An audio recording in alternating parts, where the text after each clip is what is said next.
नमस्कार. बातम्यांच्या लंच बॉक्समध्ये तुमचं स्वागत. पेटीएम आणि IIFL वर कारवाई केल्यानंतर रिझर्व्ह बँकेने सोनं तारण कर्जाबाबत कडक धोरण स्वीकारलं आहे. RBIने सर्वच बँकांना सोनं तारण कर्जाबाबत अत्यावश्यक माहिती सादर करण्याचे आदेश दिलेत. सोनं तारण कर्जातील घोटाळे, पोर्टफोलिओमध्ये किती डिफॉल्ट आहेत, तसेच पैसे वसुलीसाठी करण्यात आलेले प्रयत्न याची सर्व माहिती बँकांना आता द्यावी लागणार आहे. सोनं तारण कर्जाबाबत बँकेतील कर्मचारी घोळ घालतायत अशी RBIला शंका आहे. आता NSE वर शेअर्स खरेदी करणं आणि विकणं आधीपेक्षा स्वस्त झालंय. NSEने मंगळवारी कॅश आणि डेरिव्हेटिव्ह सेगमेंटमधील इक्विटी ट्रेडिंगवर लागणाऱ्या व्यवहार शुल्कात 1% कपात करण्याचा निर्णय घेतलाय. 1 एप्रिल 2024 पासून हा नियम लागू होणार आहे. या निर्णयामुळे NSEच्या वार्षिक उत्पन्नात 130 कोटी रुपयांची वाढ होणार आहे. NSEच्या या निर्णयामुळे बाजारात खरेदी विक्रीची संख्या वाढण्याची शक्यता आहे.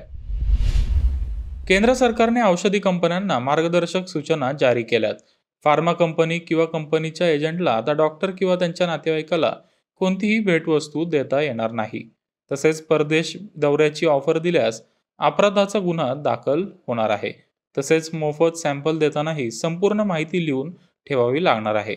या माहितीत सॅम्पल कोणाला दिलं, औषधांचं नाव, एकूण किंमत यासारख्या गोष्टींचा तपशील द्यावा लागेल. देशातील औद्योगिक उत्पादन दर नुकत्याच संपलेल्या जानेवारी महिन्यात 3.8% घसरलाय.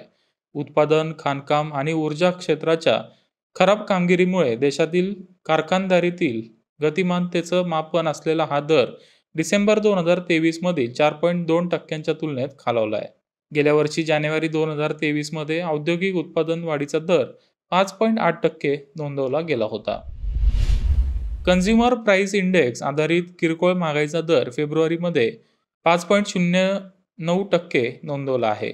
कन्झ्युमर प्राइस इंडेक्सवर आधारित हा महागाईचा दर जानेवारीमध्ये 5.1% आणि गतवर्षी याच महिन्यात म्हणजेच फेब्रुवारी 2023 मध्ये 6.44% होता. RBIवर किरकोळ महागाई ही 4% किंवा त्यापेक्षा कमी ठेवण्याची जबाबदारी आहे. त्यामुळे RBIच्या निर्धारित समाधान पातळीच्या वर सध्या हा महागाईचा दर आहे. त्यामुळे व्याजदर कपात होण्याची शक्यता कमी आहे. गेल्या वर्षीच्या तुलनेत या वर्षीच्या फेब्रुवारी महिन्यात प्रवासी वाहनांच्या विक्रीत 10.8% वाढ झाली आहे. देशांतर्गत विक्री आणि निर्यातीसह फेब्रुवारी महिन्यात एकूण 23,03,322 वाहनांची विक्री झाली आहे. गेल्या वर्षीच्या फेब्रुवारी महिन्यात 17,72,012 वाहनांची विक्री झाली होती, अशी माहिती society of Indian automobile manufacturers म्हणजेच SIAMने दिली आहे. निवडणूक रोख्यांचा तपशील निवडणूक आयोगाला सादर केल्यानंतर भारतीय स्टेट बँकेचे अध्यक्ष दिनेश कुमार खेरा यांनी सर्वोच्च न्यायालयात शपथपत्र सादर केलंय. या शपथपत्रात 14 एप्रिल 2019 ते 15 फेब्रुवारी 2024 दरम्यान निवडणूक रोख्यांचा तपशील सादर केल्याची माहिती देण्यात आली आहे.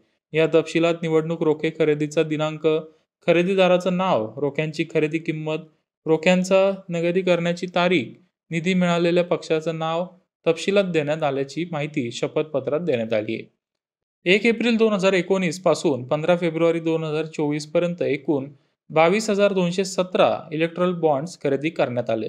त्यापैकी 22,030 बॉन्ड्सचं रिडेम्पशन पक्षांनी केलं आहे. येत्या 15 तारखेला निवडणूक रोख्यांचा तपशील निवडणूक आयोगाच्या संकेतस्थळावर पाहता येणार आहे. बातम्यांच्या लंच बॉक्समध्ये आता वेळ झाली थांबायची. तुम्ही पाहत राहा मनी 9 मराठी.